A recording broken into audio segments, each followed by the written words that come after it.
में आपका स्वागत है। मैं हूं प्रतीक त्रिवेदी। बातचीत के सिलसिले को शुरू करने के लिए आपके साथ एक बार फिर से हाजिर हूं। आप कहेंगे कि आज की जो मौजूदा स्थिति है उसमें हल क्या है। अगर आपके पास हल नहीं है तो हल का एक रास्ता बताएं, और अगर रास्ता मालूम है तो उस पर चलते हुए तो कम से कम नजर आए। मोटे तौर पर अगर हम बात करें तो दो चीजें, वैक्सीनेशन और अब जो ज्यादा चर्चा है वो ये है लॉकडाउन। लॉकडाउन तो आप कहेंगे कि लगा हुआ है, लेकिन जवाब आएगा कि ये पार्शियल लॉकडाउन है जिसमें कुछ चीजें की छूट है। तो क्या वो लॉकडाउन जिसे कहते हैं जीरो लॉकडाउन, जिसमें सारी चीजें रुक जाती हैं, जैसा कि हमने पहला 24 मार्च को देखा था, तो वैसा लॉकडाउन। वैक्सीनेशन के बारे में कहा गया कि वैक्सीनेशन समस्या का सबसे पूर्णतः हल है। जहां पे हम बीमार तो पड़ेंगे, हो सकता है बीमार पड़े, दोनों वैक्सीन लेने के बाद भी बीमार पड़े, लेकिन शायद जान की खतरा ना हो। क्योंकि राजनीतिक हलकों में, मैं आज कोई राजनीतिक बात नहीं कर रहा हूं, राजनीतिक हलकों में यह बात कही गई कि मार्च से लेकर अब तक 1 लाख लोग से ज्यादा लोग मर गए। सवाल यह है कि तब लॉकडाउन लगाया था आपने, अब क्यों लॉकडाउन नहीं लगाया, यह भी सवाल आया। जब 500 लोग थे तब लॉकडाउन लगाया, आज 4 लाख से ज्यादा है और 4000 से ज्यादा के आसपास मौतें होती हैं, तो लॉकडाउन क्यों नहीं है। वैक्सीन के बारे में कहा गया कि सिर्फ 2 वैक्सीन है हमारे पास, बहुत सारी वैक्सीन आ सकती थी, उसको लेकर क्यों नहीं आपने फैसले लिए, ये भी बात हुई। लेकिन जो हमारे साथ आज मेहमान मौजूद हैं, सबसे पहले जिनकी तरफ हम रुख करना चाहेंगे और यहीं पे चीजें लाके हम देखना चाहेंगे कि आखिर पार्शियल लॉकडाउन, लॉकडाउन, वैक्सीनेशन, अगर यहीं पे सारी चीजें हैं तो हम कहां पे खड़े हैं और किस तरह से चीजों का सामना करें। हमारे साथ आज जो मौजूद हैं मेहमान, उनसे मैं आपका तारुफ करा देता हूं। आज डॉक्टर नवीन विक साहब हमारे साथ मौजूद हैं। आप head of department medicine, all India medical institute sciences के, एम्स के हमारे साथ मौजूद हैं। टास्क फोर्स के आप हेड हैं। और आज सीधी सीधी बात, डॉक्टर साहब, लॉकडाउन के बारे में शुरू करते हैं। मैं आपको कहीं सुन रहा था, आपने कहा कि लॉकडाउन जो है समस्या का एक हल है और वो किया जा सकता है। आईएमए की बात भी करें, इंडियन मेडिकल एसोसिएशन ने भी कहा कि लॉकडाउन लगा देना चाहिए, सरकार सुन नहीं रही है। तो लॉकडाउन एक समस्या का हल है डॉक्टर साहब? देखिए, अब मैं आपके बातों का जवाब थोड़ा लंबा करके देना चाहता हूँ। 3 चीजें हैं। एक, आपने बोला लॉकडाउन। लॉकडाउन का मतलब है ब्रेक द चेन। दूसरा, आपने बोला वैक्सीनेशन। वैक्सीनेशन का मतलब है ब्रेक द चेन, और दूसरा, बीमारी की सिवियरिटी ज्यादा ना हो। और तीसरा जो मुद्दा है वो है हेल्थ इंफ्रास्ट्रक्चर। तो हमें 3 मुद्दों पे मिलकर बात करनी पड़ेगी। अब लॉकडाउन कैसे करें, किस टाइम करें, क्यों करें? आपकी फर्स्ट वेव आई, सेकेंड वेव आई, चाइना ने कैसे किया, अमेरिका ने कैसे किया, यूके ने कैसे किया, किसको क्या फायदा हुआ? फर्स्ट फेज के लॉकडाउन से हमने क्या अचीव किया? फर्स्ट वेव के लॉकडाउन से हमने अचीव किया कि हमारा हेल्थ इंफ्रास्ट्रक्चर इतना बढ़ जाए कि हमने फर्स्ट वेव में बड़ी अच्छी तरह हैंडल किया। सेकेंड वेव बड़ी तेजी के साथ आई। दिल्ली में 1 अप्रैल को 1% पॉजिटिविटी रेट था, लेकिन 20 अप्रैल को वो 36% हो गया। 20 दिन में 36%। तो जो मेन मुद्दा है वो ये है, ब्रेक द चेन कैसे करें। हर डिस्ट्रिक्ट में पॉजिटिविटी रेट पर ध्यान रखना पड़ेगा, हर गांव में पॉजिटिविटी रेट पर ध्यान रखना पड़ेगा। पॉजिटिविटी रेट हर गांव का 1% से कम रखना पड़ेगा। गांव में हेल्थ फैसिलिटीज कम है, डिस्ट्रिक्ट में 5% से कम रखना पड़ेगा।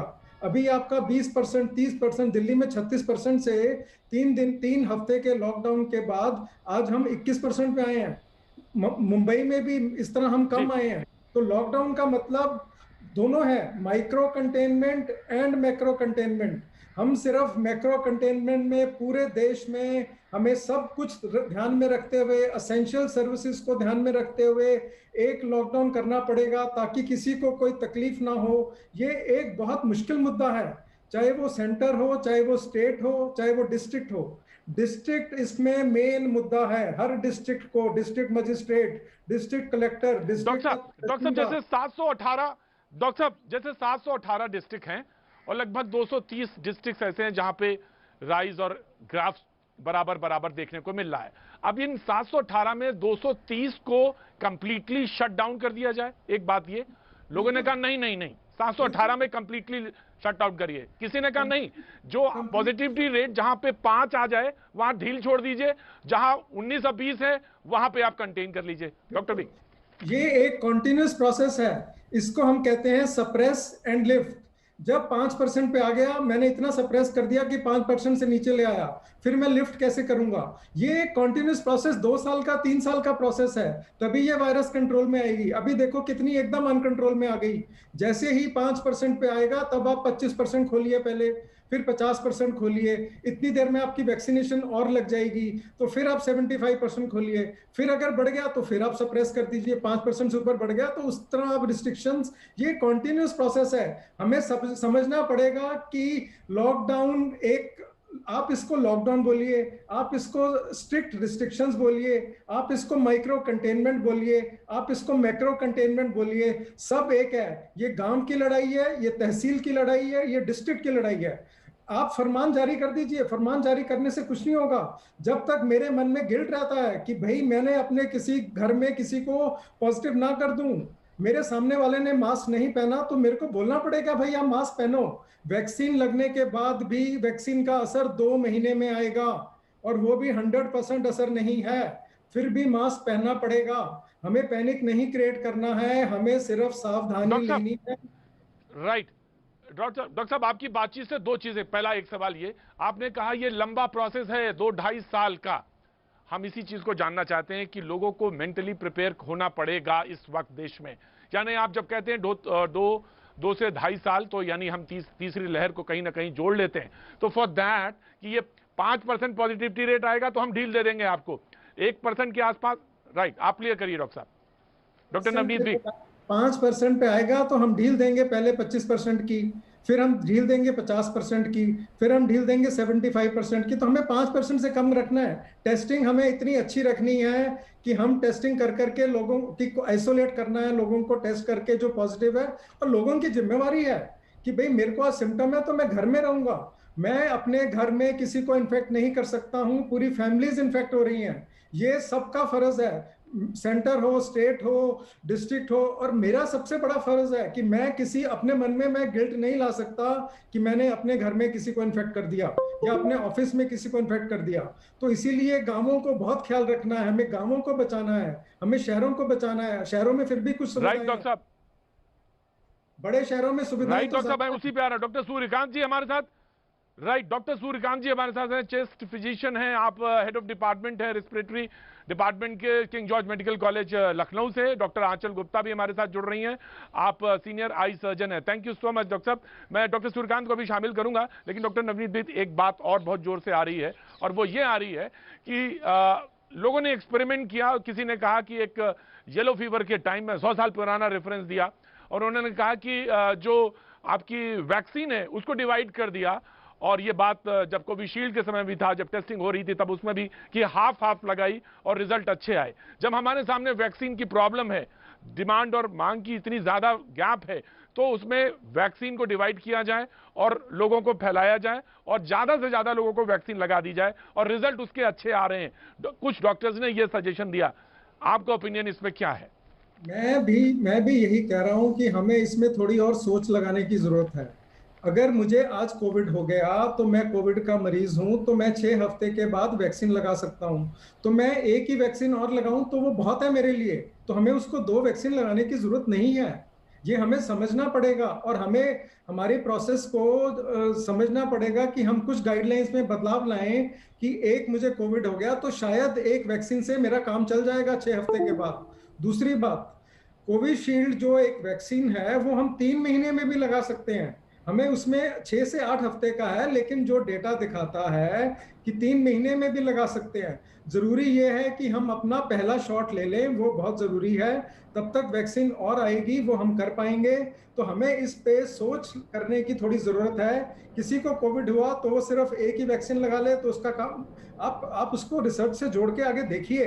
सिर्फ एक वैक्सीन और लगाने से, बिकॉज एंटीबॉडीज बन जाती हैं, एक शॉट लगाएंगे दूसरा काम खत्म। और तीसरी मैं बात बोल रहा हूं कि अगर हम उसको 3 महीने भी कर दें तो उससे भी हमें बहुत फर्क पड़ेगा। लेकिन वैक्सीन का असर आने में 2 महीने लगते हैं, कई बार 2.5 महीने लगते हैं। मेरी आपसे रिक्वेस्ट है कि घर में हम मतलब सब मास्क पहनना मत छोड़िए प्लीज, पैनिक नहीं होगा, हमें नंबर्स को घटाना है। इस देश में आज मार क्या है हेल्थ इंफ्रास्ट्रक्चर की, कि हमें डिस्ट्रिक्ट्स को बढ़ाना है और हमें बड़ी सोच रखनी है। क्या डिस्ट्रिक्ट में हम हर डिस्ट्रिक्ट में, मैं ये बहुत जरूरी बात बोलना चाहता हूं, और वो ये है कि क्या हम हर डिस्ट्रिक्ट में उस डिस्ट्रिक्ट के नाम पर क्या एक पोस्ट ग्रेजुएट सिविल हॉस्पिटल खोल सकते हैं हर डिस्ट्रिक्ट में? उसमें हमारे यंग डॉक्टर्स एकदम आएंगे, और हर डिस्ट्रिक्ट में अगर एक पोस्ट ग्रेजुएट इंस्टीट्यूट होगा जिसमें मेडिसिन, एनेस्थीसिया, सर्जरी, गायनी, जो छोटे छोटे सब्जेक्ट्स हैं पर वो इंपॉर्टेंट सब्जेक्ट हैं, हमारा हेल्थ इंफ्रास्ट्रक्चर एक दिन में 3 गुना हो जाएगा। मतलब तो हमें इस पे बड़ी सोच पे काम करके जल्दी हम क्या सोल्यूशन करके हेल्थ इंफ्रास्ट्रक्चर को कैसे कॉम्पिटेंट बना सकते हैं और यंग लोगों को कर सकते हैं। तो हमें पोस्ट ग्रेजुएट इंस्टीट्यूट हर डिस्ट्रिक्ट में अगर हम बना दें जल्दी से जल्दी, तो हमें अपने हेल्थ इंफ्रास्ट्रक्चर को एक बहुत अच्छे तरीके से आगे बढ़ने में मदद मिलेगी। बहुत अच्छा सॉल्यूशन बात है, आउट ऑफ बॉक्स सोचने की जो लोगों ने बात कही है उस पे है। मैं डॉक्टर सूर्यकांत की तरफ में बढ़ना चाहूंगा, लेकिन डॉक्टर नवनीत मैं इसको क्लियर करना चाहता हूं, क्या वैक्सीन, एक वैक्सीन को अगर मान लीजिए 5 ml की है तो 2.5 करके एक्सपेरिमेंट आउट ऑफ बॉक्स लोगों को सोचने की तो कर सकते हैं क्या? 2.5 अभी टाइम है, इस पर कुछ फैसला हो सकता है नहीं, या ये एक्सेप्टेबल नहीं है? हमें इसमें नहीं जाना चाहिए। भारत सरकार ने बहुत सोच समझ के, बड़ा सोच के, एक बड़ा मुश्किल से, मैं बोलूंगा बहुत मुश्किल से उन्होंने इसको बहुत तेजी के साथ लॉन्च किया है। हमें उसको भ्रमित नहीं करना चाहिए। हमें उन पे विश्वास करके, जैसे उन्होंने टीम बनाई, जैसे उन्होंने प्रोसेसेस किए, उस पर विश्वास करके आगे बढ़ना चाहिए। अगर वो जो गाइडलाइन लाएंगे हमें उस पर विश्वास करके उसको आगे बढ़ाना चाहिए, बिकॉज इस टाइम हम भ्रांतियां नहीं पैदा कर सकते हैं। हमें जो एक सरकार ने बनाया है प्रोसेस, उस पर आगे चलना चाहिए।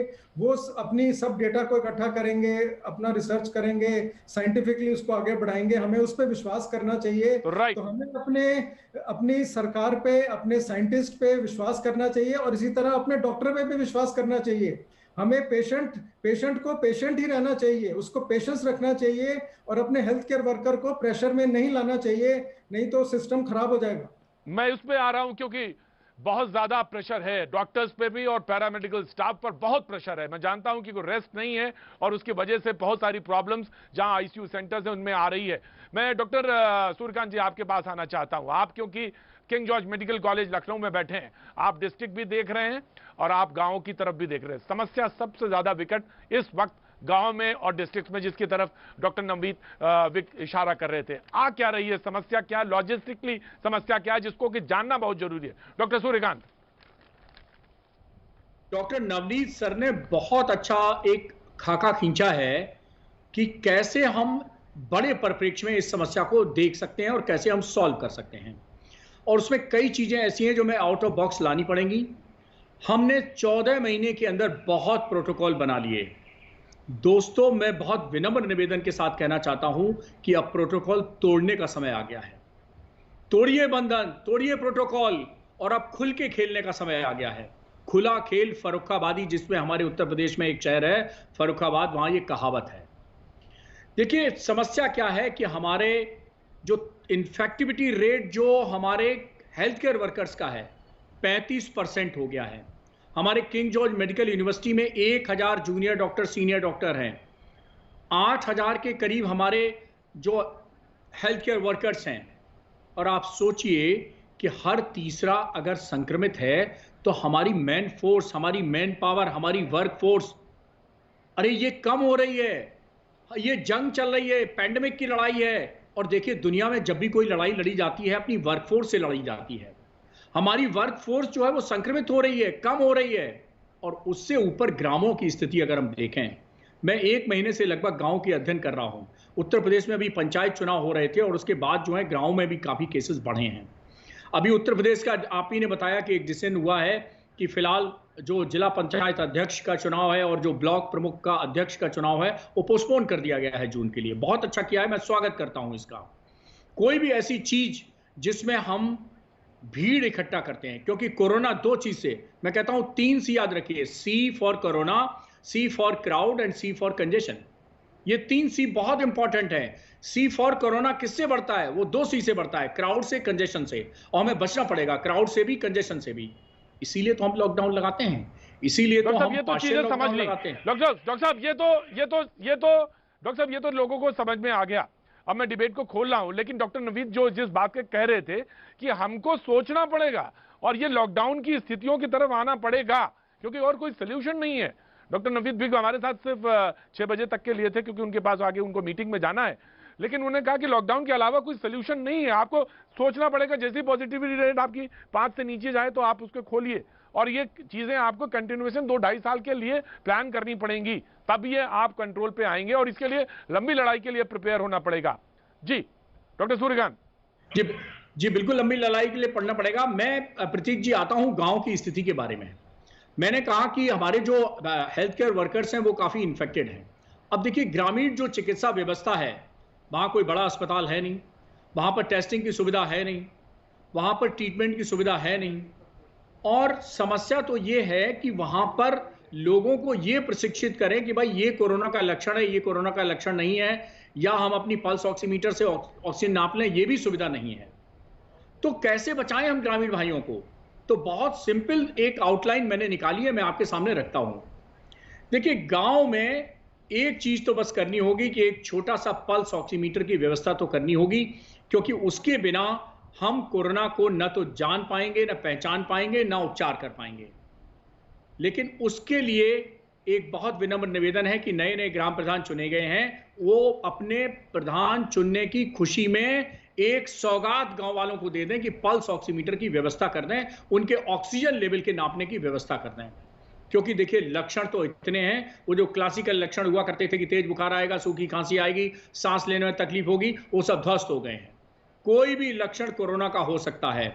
आप जिस दिन महसूस करें कि I am not feeling well, मुझे आज अच्छा नहीं लग रहा है, समझिए कोरोना की दस्तक हो गई है। दस्तक नहीं हो गई, कोरोना हो चुका है। कोरोना ने मल्टीप्लिकेशन आपके शरीर के अंदर कर लिया है, रेप्लिकेशन की फेज पूरी हो गई है, अब सिम्टम की फेज आ गई है, और अब समय आ गया है कि आप जल्दी ही, मैं आपको बताऊं, जैसे हम लोग देवी जी का व्रत रखते हैं 9 दिन, शुरू के 9 दिन बहुत इंपॉर्टेंट हैं। आप 9 दिन में अपना कोरोना ठीक कर लीजिए, वरना उसके बाद जो रास्ता जाता है वो अस्पताल का जाता है, अस्पताल नहीं है वहां पर।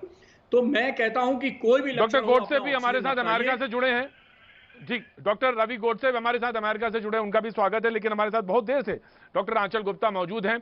आप सीनियर आई सर्जन हैं, एक बार मैं उनकी तरफ रुख करना चाहूंगा।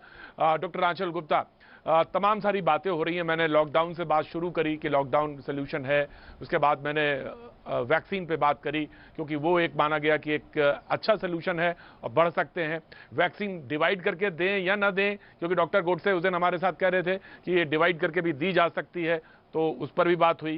बोले कि नहीं, अब जो अभी एम्स के डॉक्टर थे उन्होंने बहुत साफ सी बात कही कि नहीं, वो नहीं कर सकते। लेकिन अब जो सबसे ज़्यादा खतरा आ रहा है, और वो ये देखने को मिला है गुजरात में और महाराष्ट्र में, जो ब्लैक फंगल है। क्योंकि आप आई सर्जन है, मैं आपके पास पहले इसलिए आना चाहता हूं, पहले उस पर बात करूंगा कि ये खतरा क्यों आया। लोगों ने कहा कि डायबिटिक है तो इसलिए खतरा आया, और वो ज़्यादा, उस पर ज़्यादा है। और उन लोगों ने कहा कि कोरोना से आप ठीक हो गए, उसके बाद ये ज़्यादा है मुश्किल, और ये मुश्किल आ रहा है। किसी ने कहा नहीं, जो डॉक्टर्स ने स्टेरॉइड्स लिखी हैं और स्टेरॉइड्स खाने के वजह से ये प्रॉब्लम आई है लोगों में, आपने एक्सेसिव स्टेरॉइड खाई है, ये है। तो मैं जानना चाहता हूं डॉक्टर आंचल। देखिए, हुआ क्या कि कोरोना जब सब तरफ, चारों तरफ प्रचंड रूप से फैलने लग गया, तो ऑफ कोर्स उसकी सीवियरिटी को रोकने के लिए इस बार हमने देखा कि सब में इन्फ्लेमेटरी स्टॉर्म्स आ रहे थे। मरीज चौथे, पांचवें, छठे दिन इन्फ्लेमेटरी स्टॉर्म में घुस रहा था, और अगर उस इन्फ्लेमेटरी स्टॉर्म को समय पे नहीं रोका जा रहा था तो बहुत ही तेजी से डेथ हो रही थी। अब इसको कंट्रोल करने के लिए स्टेरॉइड यूज करे गए। उस समय हालत ये थी कि मरता क्या ना करता, आनंद फानंद सब लोगों ने स्टेरॉइड दिए, बहुत हाई डोजेस में दिए।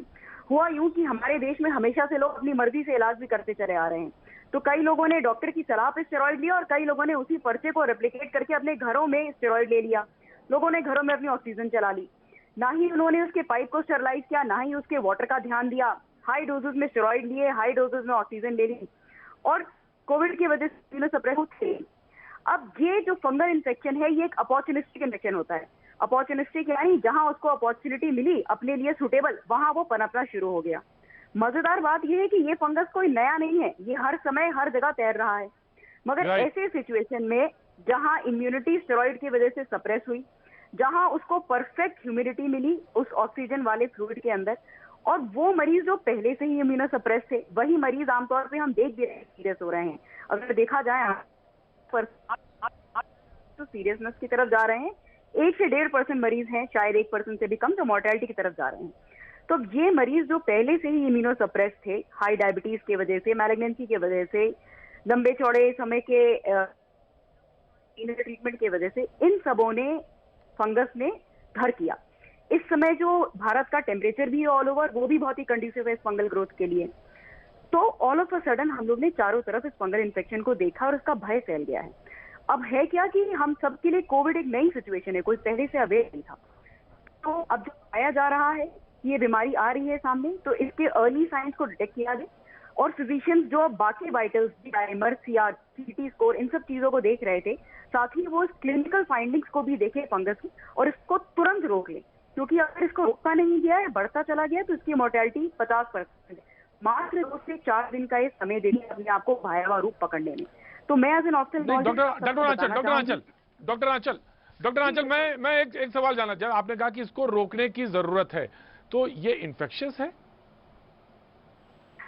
इन्फेक्शियस पर्सन नहीं है। बहुत ही बेहतरीन सवाल पूछा आपने प्रदीप जी। बहुत, मैं हर किसी को फोन पे ये समझाने की कोशिश कर रही हूँ कि ये पर्सन टू पर्सन इन्फेक्शियस नहीं है। ये मैंने बताया वातावरण में है, सब तरफ फैला हुआ है। जिस मरीज की इम्यूनिटी कम हुई, जिसको स्टेरॉइड की वजह से इम्यूनिटी और कम हो गई, उसके अंदर ये फंगस पनप रहा है। मगर इसका मतलब ये नहीं कि मेरा इलाज यदि मेरे अभिभावक कर रहे हैं तो उन्हें हो जाएगा, बिल्कुल भी नहीं, अनलेस वो भी इम्यूनो सप्रेस ना हो। राइट। डॉक्टर शरद हमारे साथ जुड़े हैं, उनका भी बहुत बहुत स्वागत। इकोनॉमिस्ट हैं और आज क्योंकि लॉकडाउन पर बात है, और मैं आपसे डॉक्टर सूर्यकांत जानूंगा, क्योंकि उस दिन आपने स्टेरॉइड की बात कही थी, और स्टेरॉइड आपने कहा था गांवों को देना इसलिए जरूरी है क्योंकि वहां पे तो हमारे पास इंफ्रास्ट्रक्चर भी नहीं है। लेकिन ये स्थितियां ना आ जाएं तो वो कंफ्यूजन भी दूर करना होगा डॉक्टर सूर्यकांत, जरूर दूर करना होगा, क्योंकि जैसे सीनियर आई सर्जन आज डॉक्टर आंचल गुप्ता ने कहा है, ऑफकोर्स उस पर भी हमें आना पड़ेगा। डॉक्टर रवि गोडसे कुछ कहना चाहते हैं? डॉक्टर रवि गोडसे, आज बात जो शुरू हुई थी वो ये थी कि लॉकडाउन सोल्यूशन है, उसके बाद वैक्सीन पे बात हुई थी, और अब जो फंगल इन्फेक्शन दिखाई पड़ रहा है देश में, जिसमें 100 से ज्यादा तो महाराष्ट्र और 200 लगभग गुजरात में है, 8 डेथ रिपोर्ट हुई हैं। तो ये सारी समस्याएं हैं इस वक्त, और हम कैसे, कहां से कौन सा रास्ता निकालें? डॉक्टर रवि गोडसे। मैंने म्यूकरमाइकोसिस का, ब्लैक फंगस का अमेरिका में एक भी केस नहीं देखा है। जैसे वो कहते हैं वो शायद स्टीरॉयड की वजह से हो रहा है, लेकिन पूरा स्टीरॉयड की वजह से नहीं है। वो अनक्लीन ऑक्सीजन, वो आई डॉक्टर बहुत अच्छी बता रहे थे, अनक्लीन स्टीरॉयड पाइप के वजह से भी हो सकता है। और क्या होता है जब आप स्टीरॉयड्स देते हो तो उसका एक साइड इफेक्ट है कि आपकी शुगर बढ़ जाती है स्टीरॉयड की वजह से। जिन पेशेंट को डायबिटीज नहीं है उनकी भी शुगर काफी हद तक बढ़ जाती है स्टीरॉयड की वजह से। और दूसरा ये भी होता है कि स्टीरॉयड से व्हाइट ब्लड सेल काउंट बढ़ता है। नहीं तो ऐसा ना हो कि विलेज में स्टीरॉयड दे दिया और दूसरे दिन शहर में इन्वेस्टिगेशन किया, उसमें हाई व्हाइट काउंट आया। वो हाई व्हाइट काउंट स्टीरॉयड की वजह से। स्टीरॉयड के बारे में मैं क्विकली ये कहना चाहूँगा, स्टीरॉयड सिर्फ 10 दिन यूज करने हैं। अगर यूज करने हैं तो उसका डोज है 6 मिलीग्राम डेक्सामेथासोन, और मतलब equal to 32 milligram of Medrol, equal to 140 milligram of hydrocortisone, equal to 40 milligram of prednisone. ये 4 अलग अलग तरह के स्टीरॉयड है और इनके मैंने डोसेस बोल दिए, 6 मिलीग्राम, 40 मिलीग्राम, 32 मिलीग्राम, 140 मिलीग्राम। उससे ज़्यादा नहीं लेना है। स्टीरॉयड 10 दिन से ज़्यादा नहीं लेना है, और स्टीरॉयड पहले 7 दिन में नहीं लेने हैं, क्योंकि कोविड एकदम सिंपल है। जब आप कोविड से संक्रमित होते हो, पहले 8 दिन आपकी बॉडी उससे फाइट करती है। अगर बॉडी फाइट हारने लगी तो वो इम्यून स्टॉर्म लाती है, और वो इम्यून स्टॉर्म में इतना डैमेज होता है कि बॉडी को भी डैमेज होता है, थोड़ा कोरोना को भी डैमेज होता है। तो ट्रीटमेंट क्या है? शुरू में बॉडी को अपना काम करने दो। ये जो हम लोग सब यूज कर रहे हैं इंडिया में, डॉक्सीसाइक्लिन, फाविपिराविर, आइवरमेक्टिन, अजिथ्रोमाइसिन, जिंको, उसका कोई डेटा नहीं है। अगर जो लोग अपने समझ रहे हैं कि मुझे कुछ ट्रीटमेंट मिलेगी, उसके वजह से आज ही पढ़ रहा था डॉक्टर साहब, अब ये भी एक कंफ्यूजन है डॉक्टर साहब, एक ये भी कंफ्यूजन है कि मैंने आपको रोका, लेकिन आइवोमेटिन पे अभी इतना एक रिसर्च आज मेरे सामने रखी हुई थी कि the best way to fight corona ivermectin. तो अब सवाल यह है कि करें क्या, इतनी राय है। डॉक्टर सूर्यकांत, मैं आपके पास आना चाहता हूं।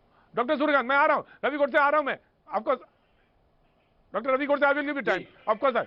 जी डॉक्टर सूर्यकांत। देखिए, डॉक्टर रवि गोडसे ने बहुत अच्छी बात कही। उन्होंने कहा कि स्टेरॉइड जो है वो 10 दिन से 9 दिन से 10 दिन से ज्यादा इस्तेमाल नहीं करना है। और देखिए, जो मैंने पैकेज दिया है वो सिर्फ 5 दिन का है। मैं आपको बता दूं कि 5 दिन का स्टेरॉइड तो कुछ भी नहीं होता, ऊंट के मुंह में जीरा होता है। और जितने भी स्टेरॉइड हैं, आप देखिए, जितने भी ब्लैक फंगस के केसेस आ रहे हैं वो केसेस हैं जिनका नंबर 1 प्रोलॉन्ग हॉस्पिटलाइजेशन।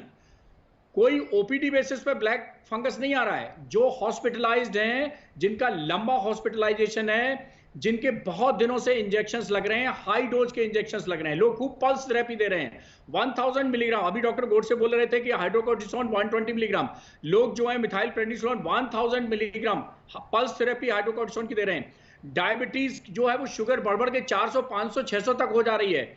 ऐसे केसेस हैं जो कैंसर के पेशेंट हैं, जो क्रोनिक किडनी डिजीज के पेशेंट हैं, जो और ट्रांसप्लांट के पेशेंट हैं। मतलब आप समझिए, मैं छोटा सा उदाहरण देता हूं, हर किसी को समझ में जाए। प्रतीक जी, कभी आपने देखा है ताजी ब्रेड पे फंगस लगती हो? कभी आपने देखा है ताजे फल पे फंगस लगती हो? कभी देख रहा है आपने ताजी मिठाई पे फंगस लगती हो? जी नहीं। फंगस लगती है पुरानी ब्रेड, पुराने मिठाई, पुराने फल पे।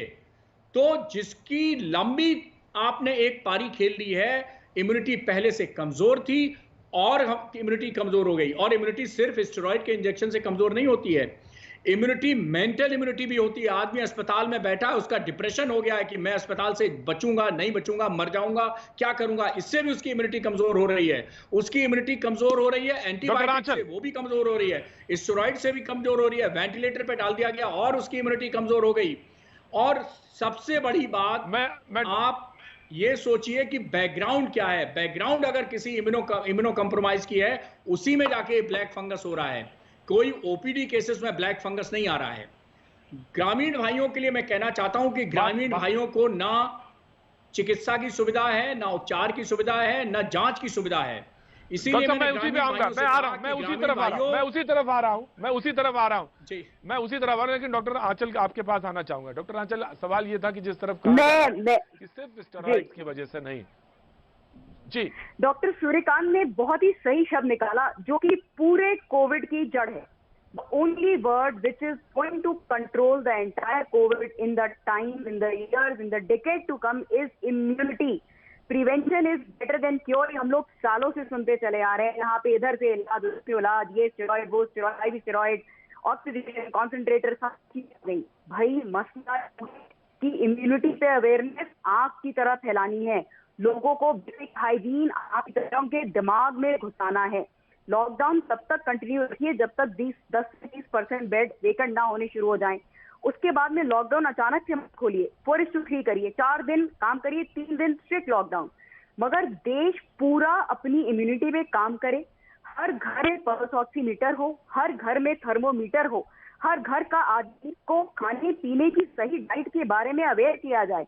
मल्टीवाइटमिन और मल्टी न्यूट्रिएंट्स और हमारे देश में जो मालन्यूट्रिशन आज तक फैला हुआ है, इस पे काम किया जाए। ये वो चीजें हैं जिन पे पिछले 70 सालों से काम नहीं हुआ, तो 100 साल ये होना ही होना था। अब हम कितने ही डिस्ट्रिक्ट में मल्टी एम्स तैयार कर लिए, हमने बेसिक्स ही नहीं सॉल्व किए, prevention is better than cure पे ही नहीं काम किया, तो हम कहीं नहीं पहुंच पाएंगे। ये ब्लैक फंगस क्यों हुआ? आधे से ज्यादा लोग इम्यूनो थे जिनको अस्पतालों में मिली स्टेरॉइड, सारा ध्यान स्टेरॉइड लगा हुआ है। वो जो पाइप जा रहा है ऑक्सीजन में, उसके सैनिटेशन पे किसी ने ध्यान नहीं दिया। मैं समझ सकती हूँ क्राइसिस का समय है, मगर बेसिक्स जब तक स्ट्रॉन्ग नहीं होंगे। एक और बात डॉक्टर सूर्यकांत ने बहुत ही सही करी, मेंटल हेल्थ। इस प्रकार डर फैला हुआ है कि आधी ब्रेथलेसनेस तो एंजाइटी से हो जा रही है, पता नहीं चल रहा है कि ब्रेथलेसनेस कोविड के वजह से है, पैनिक अटैक है। तो अवेयरनेस जो चीज है और जो बेसिक्स हमारे ठीक कर रहे हैं, यू करेक्ट, बिल्कुल बिल्कुल, यू आर करेक्ट, बिल्कुल सही बात कर रही हैं आपकी। पैनिक तो इतना जड़ पे जाके काम करिए, जड़ पे जाके काम करिए आप लोग। जी बिल्कुल, और जरूरत है लंबे, क्योंकि लड़ाई लंबी है और लंबी लड़ाई के लिए कैसे तैयारी करी जाए, ये एक बहुत बड़ा सवाल है। ज्ञानेंद्र शुक्ला लखनऊ से हैं, पत्रकार हैं और तमाम बेबाकी से बात कहते हैं, हमारे साथ जुड़ गए हैं। और शायद आज अपनी बात कहना चाहते हैं। मैं उनसे बात से शुरू करूंगा। हमारे साथ अर्थशास्त्री बहुत देर से जुड़े हुए हैं शरद कोहली, मैं उनका भी स्वागत करता हूं। डॉक्टर रवि गोडसे, बिल्कुल एक वक्त एक छोटे से ब्रेक का है, ब्रेक के बाद मैं एक बार फिर से बातचीत का सिलसिला शुरू करूंगा, बने रहिए हमारे साथ। शरद के पास हम सीधे जाना चाहेंगे, हमारे साथ बड़ी देर से जुड़े हुए हैं। शरद, हमने बात जो शुरू करी थी और आज का जो मौजू था वो यही था कि लॉकडाउन ही हमारे पास एक सोल्यूशन, एक हथियार, कारगर हथियार दिखाई पड़ रहा है। वैक्सीन हाँ ऑफ कोर्स है, लॉन्ग रन में वही हमको बचाएगी। और उसके ऊपर मुझे भी ये लगता है कि जैसी बातचीत में लग रहा था, एम्स के डॉक्टर साहब मौजूद थे, आप मौजूद थे उस समय, एक नेशनल पॉलिसी जरूर होनी चाहिए। और रवि गोडसे ने उस दिन हमारे शो में ये बात कही थी। रवि गोडसे ने बड़ी अच्छी बात कही थी कि आप जिनको कि हो चुका है एक बार कोरोना, तो उनको तो आप डिले कर सकते हैं, उसको 2 महीने बाद दे सकते हैं वैक्सीन, और एक अच्छा सोल्यूशन है, तब तक आप तैयारी कर लेंगे।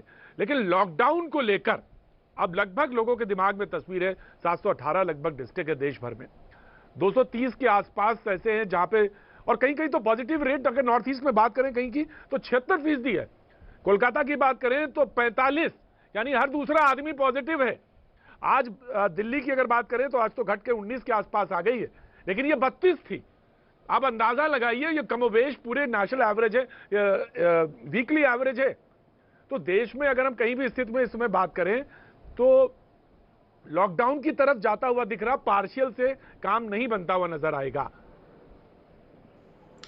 जी हाँ प्रतीक, अगर आप कुल मिलाकर परिस्थिति देखें तो आपने जो आंकड़े बताए कि 218 डिस्ट्रिक्ट इस समय प्रभावित है 730 डिस्ट्रिक्ट में से, ये बताता है कि अलग अलग देश के हिस्सों में जो पॉजिटिविटी रेट, इन्फेक्शन रेट और जो कंटेनमेंट जोन वो अलग अलग किस्म के हैं।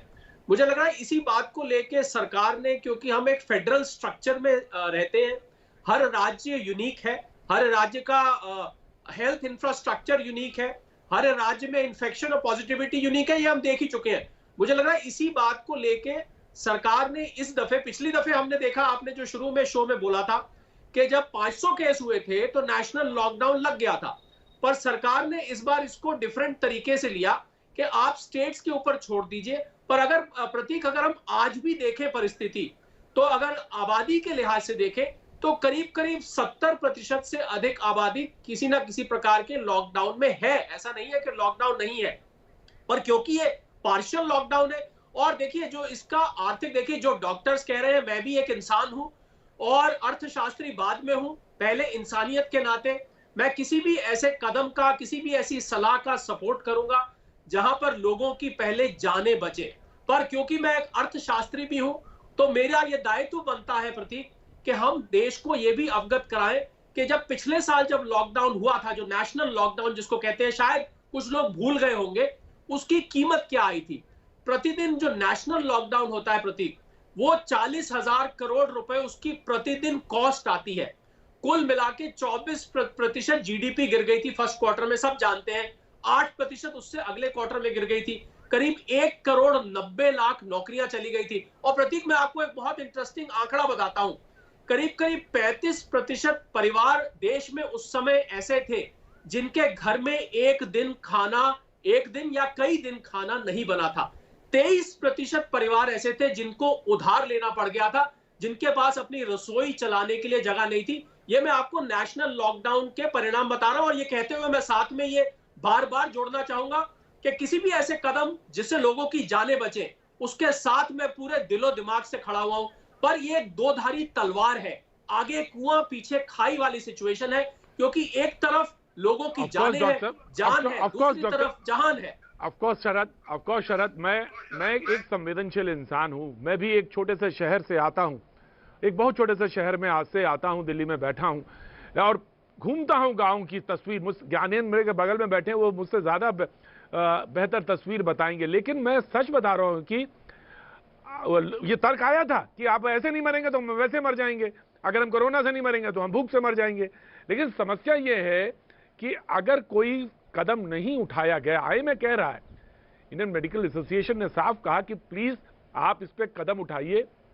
अमेरिका के सलाहकार हैं प्रेसिडेंट के, उनका कहना है कि 15-20 दिन का आप लॉकडाउन लगाइए और उसके बाद स्थितियों का मूल्यांकन करिए, उससे आपको बेटर रिजल्ट की तरफ आप बढ़ सकते हैं। ज्ञानेंद्र, मैं आपको शामिल करना चाहता हूं इस मौजूदा समय, जहां पे doctor Suryakant king George medical college से हैं, वो बता रहे हैं कि क्या स्थितियां हैं गाँव की और तहसीलों की। मैं जानना चाहता हूं कि क्या इस वक्त पोजीशन है और क्या इंफ्रास्ट्रक्चर और किस तरह से बात हो रही है। डॉक्टर ज्ञानेंद्र। देखिए, उत्तर प्रदेश की बात करें तो अभी हाल में पंचायत चुनाव हुए और इस पंचायत चुनाव ने उत्तर प्रदेश में जो कोरोना महामारी थी, जो शहरों में फैली हुई थी, पिछले साल की जब बात हुई थी तो गांवों तक नहीं पहुंचा हुआ था, जबकि तमाम लोग गांवों तक पहुंचे थे और लोगों को डर था कि गांवों में भी अगर इसका विस्तार हो जाएगा तो बड़ी भयावह स्थिति हो जाएगी। लेकिन इस बार जब दूसरी लहर आई तब पंचायत चुनाव 4 चरणों में चुनाव हुए और 9 करोड़ से ज्यादा वोटरों ने हिस्सा लिया, क्योंकि उत्तर प्रदेश की आबादी का बड़ा हिस्सा गांवों में रहता है। और उसके बाद अब जिस तरीके से तस्वीर आ रही है, 120 गुना केसेस बढ़े हुए हैं तमाम जगह। रायबरेली की मैं बात करूंगा, सुल्तानपुर खेड़ा एक गांव है, सोनिया गांधी का संसदीय क्षेत्र है, डॉक्टर दिनेश शर्मा उत्तर प्रदेश के डिप्टी सीएम है, वहां के प्रभारी मंत्री हैं, वहां पर एक ही गांव में 17 लोगों की मौत हो गई, कोरोना जैसे लक्षण थे। और आपको मैं बता दूं कि लखनऊ सहित जो तमाम बड़े शहर हैं, जहां पर अभी पिछले 1 महीने के दौरान जिस तरीके से एक आंधी सी आई, कोरोना ने जिस तरीके से एक अपना भयावह रूप दिखाया, तमाम जो संसाधन थे वो ऐसा लगा कि खत्म हो गए हैं या इतने कम पड़ गए। और उत्तर प्रदेश के गांवों में जहां पर अभी भी हालात बड़े बदतर हैं, जहां पर स्वास्थ्य सेवाएं जहां पर नाम मात्र की हैं, जहां पर अभी भी लोगों को झोला छाप डॉक्टरों के पास ही जाना पड़ता है, वहां पर अभी कई तस्वीरें आई जहां पर से ग्रामीण इलाकों की, जहां पर खेतों में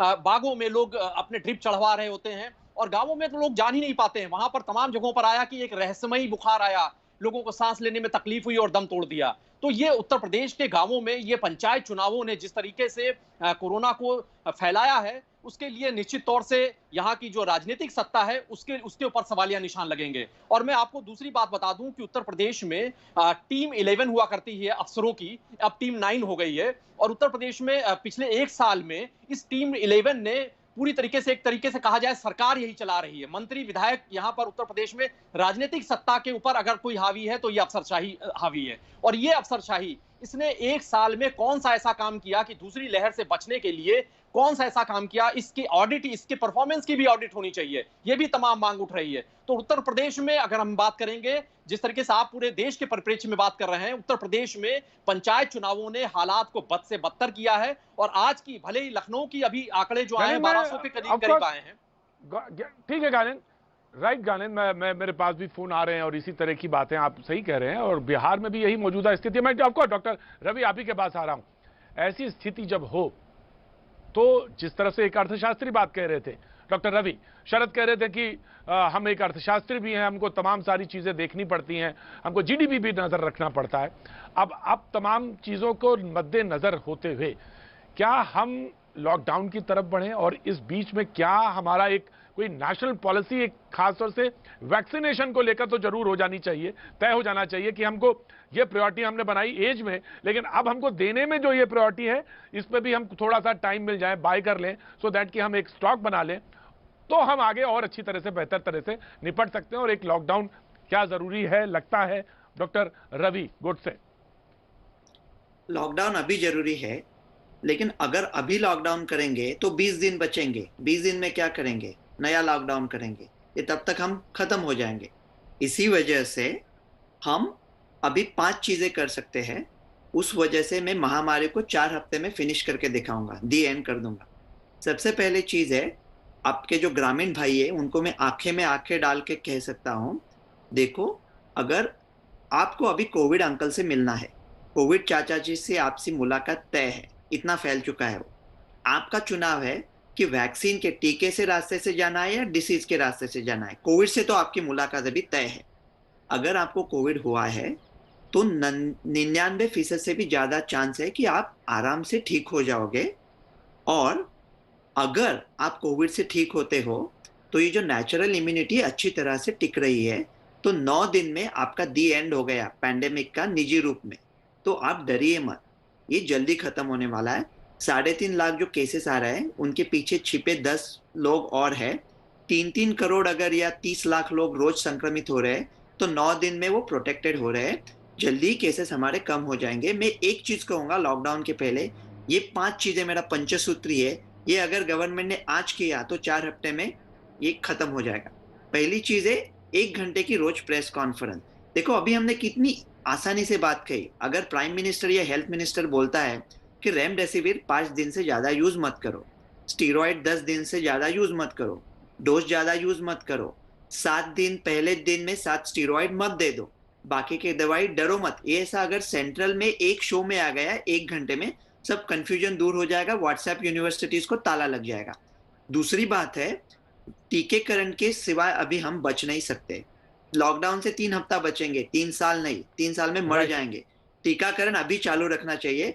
इसकी वजह से सब फॉरेन वैक्सीन को आज नहीं अभी अनुमति देनी चाहिए। Pfizer, Moderna, Johnson and Johnson. देखो जॉनसन एंड जॉनसन अमेरिका में भी अभी नहीं चलने वाली है क्योंकि टीचर्स उसके खिलाफ है, उसके कुछ प्रॉब्लम है, इतने बड़े प्रॉब्लम नहीं है, सिर्फ लड़कियों में है, लड़कों में तो ठीक है। जॉनसन एंड जॉनसन अमेरिका में अभी नहीं चल रही है।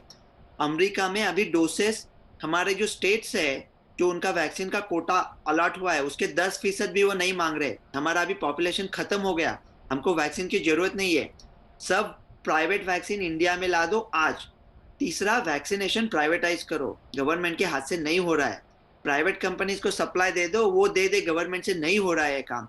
चौथी चीज है बाबूगिरी बंद करो, ये सब आधार कार्ड वगैरह मत चेक करो। स्टेडियम खोलो, जो आए उनको टीका लगवा दो। क्या जरूरी है वो शायद दहशतवादी भी हो, हमको क्या फर्क पड़ता है, वो एडल्ट है, उसको कोविड हो सकता है, दूसरों को दे सकता है। स्टेडियम खोलो, ये सब ये वो बंद करो। और 5वीं सबसे अहम चीज है, उससे ये महामारी 3 हफ्ते में खत्म हो सकती है। मोनोक्लोनल एंटीबॉडीज अमेरिका में पड़े हैं लाखों डोज। मोनोक्लोनल एंटीबॉडी अगर पहले 10 दिन में दे दिए ऑक्सीजन कम होने के पहले, तो कोरोना 85% उसका दी एंड हो जाता है। ये बहुत महंगी है, वो आके रिच और मिडिल क्लास लोगों के लिए अवेलेबल कर दो, तो वो अस्पताल में बेड पकड़ना बंद करेंगे, फिर गरीब लोगों के लिए बेड और ऑक्सीजन बन जाएंगे। ये 5 चीजें अगर कर दी गवर्नमेंट ने तो ये महामारी का 4 हफ्ते में दी एंड हो जाएगा। अभी सिर्फ हम लोग सोचे, ये इकोनॉमिस्ट बात कर रहा है, मैं इकोनॉमिस्ट नहीं हूँ लेकिन इतना समझता हूँ, जैसा आप पैसा देते हो वैसा आपको दाम मिलता है। ये क्या पागलपंती है, फाइजर फ्री दे दो, मॉडर्ना फ्री दे दो, मोनोक्लोनल फ्री दे दो, ऐसा कहीं चलता है क्या पूंजीवादी देशों में? हम अगर सीरम को कहाँ पैसा दिया हमने, तो पैसे देने की हमको क्षमता है, नंबर 5 की जीडीपी है। लेकिन मेरे विलेज के ग्रामीण देशवासियों, आप डरिए मत, ये हर्ड इम्यूनिटी हमारा बहुत जल्दी से तेजी से बढ़ रहा है। 10-15 दिन में इसके आंकड़े बहुत कम आएंगे, डरने की कोई बात नहीं है। ये 5 चीजें करो, लेकिन टीका तो आपको लगवाना है, आज से लगवाना है, कहीं से पकड़ के लगवाना है। डॉक्टर आंचल आपके पास ही आ रहा हूं। डॉक्टर गुरकांत, मैं आपके पास आऊंगा। कुछ मैं आ रहा हूं डॉक्टर आंचल, जा रहा हूं। मैंने आपकी प्रतिक्रिया देख ली और जिस तरह से आप प्रफुल्लित हैं, जिस तरह से आप खुश नजर आ रही थी स्क्रीन पर, तो मुझे तो कुछ कहने की जरूरत नहीं। आपकी एफर्मेटिव तो सामने ही दिखाई पड़ रही है कि आप डॉक्टर गोडसे की बात से पूरी तरह सहमत हैं। मैं आ रहा हूं, लेकिन डॉक्टर त्रिपाठी के पास जरूर कुछ है बातें हैं जो गंभीरता है, क्योंकि इस मुल्क में वो बहुत लंबे समय से एक किसी मेडिकल कॉलेज में और बहुत सीनियर जगह पे पोस्ट। ऑफकोर्स सरहद, आपका पास भी सवाल है और आपको प्रैक्टिकल इश्यूज मालूम है इस देश के, और इस देश में एक पैसा एक बहुत बड़ा इशू है, और वो निश्चित तौर से है कि महंगा इलाज, जब इलाज ना संभव हो तो इलाज ही ना मिले तो महंगा इलाज तो छोड़ ही दीजिए। लेकिन वो ठीक है, मैं आपके उस पहलू पे आऊंगा। लेकिन डॉक्टर आंचल, आप कुछ कहना चाह रही थी, मैं आपके पास है डॉक्टर आंचल। बिल्कुल, तो मैं वापस अपनी वही बात दोहराऊंगी कि कोरोना से जो डर फैला हुआ है वो डर जरूरी है, मगर वो डर इस लेवल तक ना पहुंचाए कि डर ही इम्यूनिटी घटा दे। तो हमारे पास काम करने के लिए सर ने 5 वेपन बोले, मैं कहती हूँ एक वेपन है, the weapon is immunity. Immunity आएगी हर्ड इन्फेक्शन द्वारा, इम्यूनिटी आएगी वैक्सीन द्वारा, इम्यूनिटी आएगी अपने ऊपर काम करने से। ऑफ कोर्स हम सब नहीं चाहते कि हम हर्ड इम्यूनिटी से इम्यूनिटी पाएं, क्योंकि उसमें बहुत जाने जाएंगी। वैक्सीन वैक्सीन वैक्सीन इलाज है, लेफ्ट से लाओ, राइट से लाओ, नॉर्थ से लाओ, साउथ से लाओ, कहीं से भी लाओ वैक्सीन। जो अफोर्ड कर सकता है उसे महंगी दो भाई, जो नहीं अफोर्ड कर सकता है उसको सस्ती दो, मगर दो। अभी तक मेरे पास कितने फोन आते हैं, उन्हें ये पता ही नहीं है कि कोविड हो गया तो 3 महीने तक वैक्सीन की जरूरत नहीं है। अरे भाई, अवेयरनेस पैदा करिए, बताइए लोगों को। ये अवेयरनेस मीडिया द्वारा, अखबारों द्वारा, लाउड स्पीकर द्वारा, प्राइम मिनिस्टर जी द्वारा, सबके द्वारा फैलाई जाए कि ये जो इतने लोग हो रहे हैं इन्हें वैक्सीन की जरूरत नहीं है, बच्चे वाले वैक्सीन लगवाएं। अपनी इम्यूनिटी पे काम करें। आज कोविड है, कल कोई और वायरस होगा। पूरे देश को, पूरी दुनिया को समझना होगा कि हम लोग अंधी रूप से जिंदगी नहीं जी सकते हैं। अब समय आ गया है कि वापस से सातवें जीवन जीना शुरू कर दें।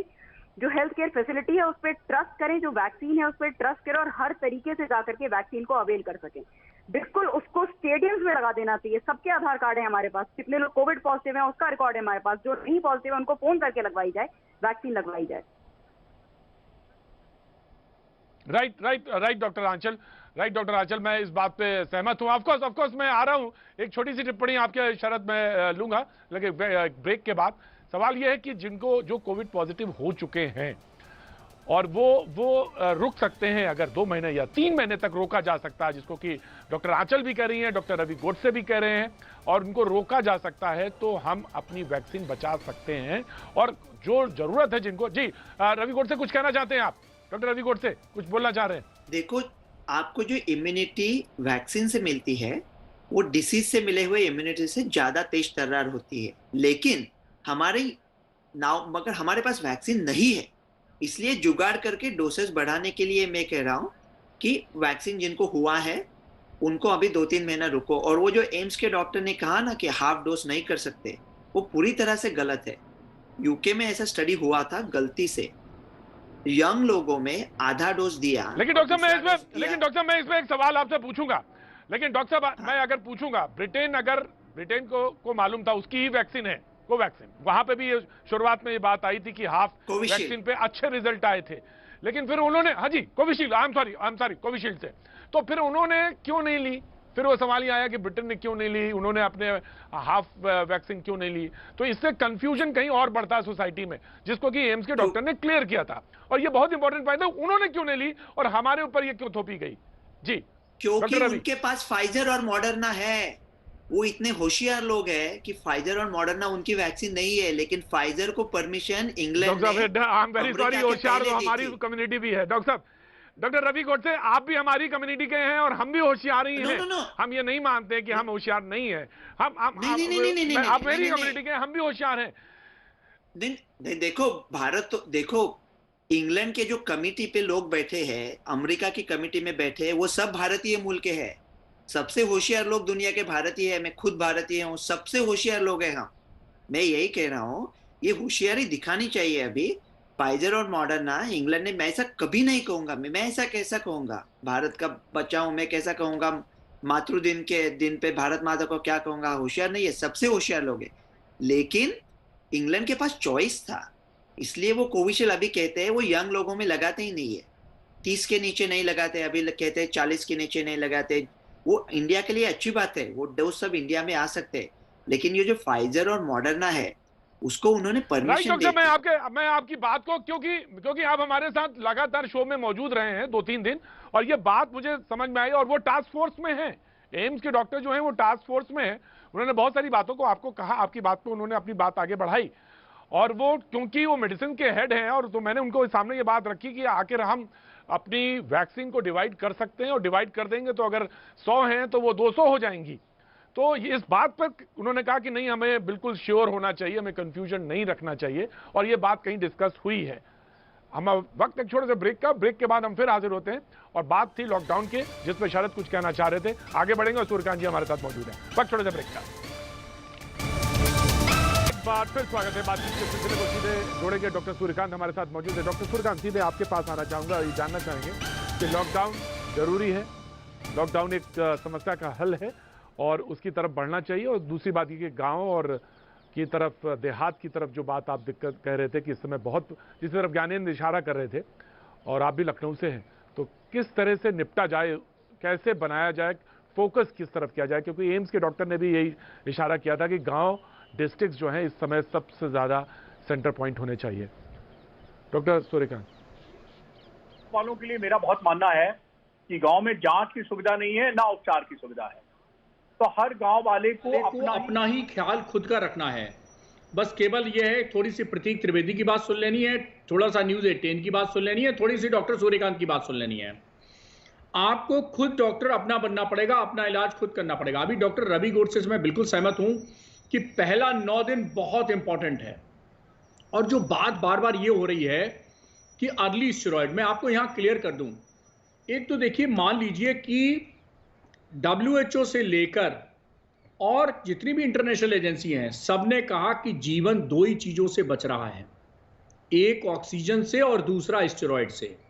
तो ये जो ब्लैक फंगस के नाम पे जो 400-500 केसेस पूरे 135 करोड़ जनसंख्या में हो गए हैं, उसके नाम पर जो हवा खड़ा किया जा रहा है, इसको ना खड़ा किया जाए। मैं आपको बता दूं कि हमारे यहाँ 1100 बेड का कोविड अस्पताल है किंग जॉर्ज मेडिकल यूनिवर्सिटी में, मेरे ख्याल से देश में सबसे बड़ा होगा। और यहाँ एक पेशेंट है हमारे पास, या 2 होंगे ज़्यादा से ज़्यादा, एक फंगल साइनोसाइटिस का और एक और दोनों डायबिटिक हैं, दोनों एल्डरली हैं, यानी उनका पहले से इम्यूनिटी ब्रेकअप है। और ये जो आप कह रहे हैं, हम ग्रामीण भाइयों के लिए जो पैकेज दे रहे हैं, वो पैकेज दे रहे हैं, उसमें 5 दिन का स्टेरॉइड है। और वो स्टेरॉइड हम तब दे रहे हैं जब ऑक्सीजन 94 से नीचे आ गई है। अर्ली फेज जिसमें वायरल रेप्लिकेशन कहा जाता है, तो वायरल के रेप्लिकेशन से ऑक्सीजन डाउन नहीं होती। ऑक्सीजन डाउन होती है जब फेफड़े में डॉक्टर सुरकांत, आपके मेडिकल कॉलेज में भी 2 पेशेंट हैं ये ब्लैक फंगस वाले, आपने ऐसा कहा? बिल्कुल है, एक का ट्रीटमेंट तो हम ही कर रहे हैं, हमारे अंडर में एडमिट है। हेलो, राइट डॉक्टर साहब, एक कॉलर है। हाँ डॉक्टर साहब सुना मैं, डॉक्टर एक कॉलर है संदीप गुप्ता। संदीप गुप्ता। हाँ जी डॉक्टर साहब, आप सबसे एक चीज पूछना चाहता हूँ। मेरे जीजा, हेलो जी, बोलिए। हाँ, मेरे ब्रदर इन लॉ, मेरे जीजा अभी परसों एक्सपायर हुए, छोटी बहन के हस्बैंड। डॉक्टर्स का कहना था कि रेमडेसिविर और टोक्लिजुमैब 400 mg हम सिर्फ भेड़ चाल में देते हैं, सिर्फ हमारे अटेंडेंस का प्रेशर रहता है, इसलिए हम ये इंजेक्शन देते हैं। इसका कोई मिराकुलस इफेक्ट नहीं है। अगर इफेक्ट नहीं है तो क्यों देते हैं? और ये हॉस्पिटल के डॉक्टर ने मेरे को मुंह पे बोला है, कार्डियो डॉक्टर। मैं हॉस्पिटल का नाम नहीं लेना चाहता, मैं किसी का अगेंस्ट नहीं हूँ, लेकिन ये चीज अगर नहीं है तो फिर क्यों आप देते हो? और वो भी आपने ब्लैक में खरीदी होगी, वो भी आपने ब्लैक में ही खरीदी होगी। टोक्लिजुमैब 400 mg 2 लाख रुपए में कहीं से ढूंढ ढांड के खरीद के दी थी, फिर भी वो पेशेंट परसों। तो क्यों ऐसा करते हैं? या क्लियर ये बहुत नहीं, प्रेशर, डॉक्टर पे प्रेशर नहीं होना चाहिए अटेंडेंट का। और अगर डॉक्टर प्रेशर में आ रहा है अटेंडेंट के, तो फिर वो ठीक नहीं। मुझे मालूम है प्रेशर है डॉक्टर्स पे, लेकिन ये अपने आप में उस प्रोटोकॉल का कहीं ना कहीं उल्लंघन है। आप उससे कहेंगे आप प्रोटोकॉल समझा रहे हैं, वहां पे आइए, इमरजेंसी में स्थितियां आके देखिए। प्रतीक जी, ये स्टूडियो नहीं है आपका, लेकिन फिर आप जान को देख रहे हैं, ये भी मुझे मालूम है अच्छी तरह से। डॉक्टर गोडसे कुछ बोलना चाह रहे हैं? मैं आपको डॉक्टर सुरकांत, मैं आऊंगा। जीजा को नहीं बचा पाए और वो इंजेक्शन दिया, ब्लैक से लेके आए, उसके बाद भी नहीं बचे, और बोले कि मैं इसलिए देता हूं क्योंकि प्रेशर है हमारे ऊपर। Doctor Ravi Godse and doctor Suryakant will respond and doctor Anchal will respond. जी, Ravi Godse. World Health Organization ने कहा है कि रेमडेसिविर बिल्कुल काम का नहीं है। अमेरिका कहता है कि रेमडेसिविर अच्छा है, मैं सारे पेशेंट पे यूज करता हूँ, उसका मॉर्टेलिटी बेनिफिट नहीं है, लेकिन हॉस्पिटल 15 दिन से 11 दिन तक कम होता है। रेमडेसिविर चल सकता है। रेमडेसिविर सही टाइम पे देना है। ऑक्सीजन जब आपको लगता है तब, और वेंटिलेटर लगने के पहले सिर्फ 5 दिन देना है। अगर रेमडेसिविर का डिमांड कम करना है, तो सप्लाई बढ़ाना है, तो डिमांड कम करना चाहिए। अगर नेशनल न्यूज कॉन्फ्रेंस में हेल्थ मिनिस्टर ये बोल देते हैं रेमडेसिविर से मॉर्टेलिटी बेनिफिट नहीं है, कुछ पेशेंट में चल सकता है, सिर्फ 5 दिन के लिए ले लो, सिर्फ हाइपोक्सिक पेशेंट में ले लो जिनका ऑक्सीजन कम है, और अगर पेशेंट वेंटिलेटर पे है तो उसका कोई फायदा नहीं है। इस बात अगर कोई कामली या शांति से आपको बताए, टोसिलिजुमैब है, टोसिलिजुमैब वो जो मेडिकेशन है वो बहुत महंगी है, दूसरा इंजेक्शन वो इम्यून स्टोर में चलती है। हाँ, तो पहला 8 दिन वायरल रेप्लिकेशन होता है, वो रेप्लिकेशन को ब्लॉक करने में हम रेमडेसिविर यूज करते हैं जिनको हाइपोक्सिया हो है, रेमडेसिविर और ऑक्सीजन। उसके बावजूद भी अगर इम्यून का बाढ़ आता है तो उसे रोकने के लिए टोसिलिजुमैब करते हैं। वो सिर्फ पहले 3 दिन में यूज करना होता है, सीआरपी लेवल मोर देन 75 चाहिए, और टोसिलिजुमैब से आपका बाकी का इम्यूनिटी भी इतना कम होता है कि ब्लैक फंगस जैसे प्रॉब्लम्स आ सकते हैं। टोसिलिजुमैब ये अच्छी दवाई है अगर बहुत अच्छे अस्पताल में बहुत अच्छे डॉक्टर ने, मतलब डॉक्टर तो हमारे सब अच्छे हैं, अच्छे अस्पताल में अगर ये दवाई दे दी कि जहां आप मॉनिटर कर सकते हैं कि सेकेंडरी इन्फेक्शन है, तो मेरे ख्याल से अगर इम्यून स्टॉर्म में पेशेंट पहुंच चुका है तो अभी मामला गंभीर है, स्टीरॉइड चालू रखो। पेशेंट का खुद का इम्यूनिटी भी सबसे अच्छा होता है। वो कहते हैं ना मुझे छोड़ दे मेरे हाल डॉक्टर पर, सूर्यकांत, तेरा डॉक्टर क्या सूर्यकांत एंड डॉक्टर आंचल।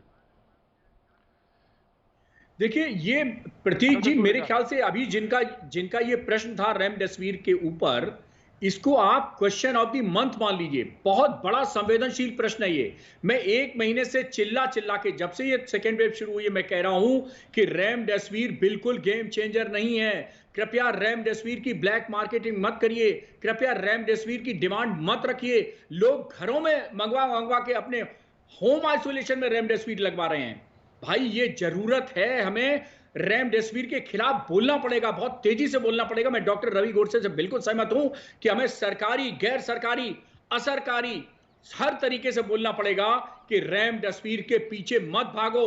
ये जान नहीं बचाएगा, नहीं बचाता है, नहीं बचाता है, नहीं बचाता है। कितनी बार मैं कहूं, मैं 1 महीने से बोल बोल के परेशान हो गया, लेकिन मैं देख रहा हूं रेमडेसिविर की कालाबाजारी। आज भी पढ़ रहा था कि लोग जो पता नहीं क्या क्या मिला के नकली रेमडेसिविर बना दिए, लोगों की मौत हो रही है। डॉक्टर सेकंड इंजेक्शन जो मैं जी, second injection doctor Ravi Godse ने खुद ही बता दिया बहुत महंगा है, और बहुत ही अनुभवी हाथों में बहुत ही बड़े अस्पताल, तो बड़े आदमियों के लिए बड़े अस्पताल और बड़े अनुभवी डॉक्टरों के लिए सुरक्षित कर दीजिए।